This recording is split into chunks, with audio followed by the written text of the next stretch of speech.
তুই শক্তি চট্টোপাধ্যায়ের অবনী বাড়ি আছো? দুয়ার এঁটে ঘুমিয়ে আছে পাড়া, কেবল শুনি রাতের কড়া নাড়া। অবনী বাড়ি আছো? বৃষ্টি পড়ে এখানে 12 মাস, এখানে মেঘ গাভীর মতো চড়ে, পরাণ মুখ সবুজ নালি ঘাস দুয়ার চেপে ধরে। অবনী বাড়ি আছো?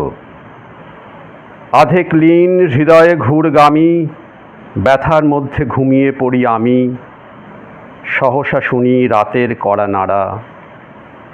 অবনী বাড়ি আছো? এর পরের কবিতা শক্তি চট্টোপাধ্যায়েরই। যেতে পারি কিন্তু কেন যাব, ভাবছি ঘুরে দাঁড়ানোই ভালো। এত কালো মেখেছি দুহাতে এত কাল ধরে, কখনো তোমার মতো করে তোমাকে ভাবিনি।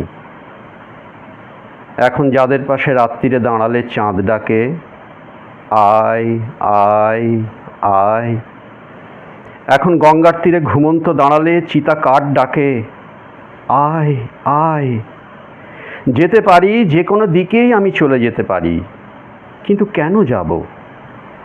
সন্তানের মুখ ধরে একটি চুমু খাবো, যাব, কিন্তু এখনই যাব না, তোমাদেরও সঙ্গে নিয়ে যাব। একাকী যাব না অসময়ে। নমস্কার।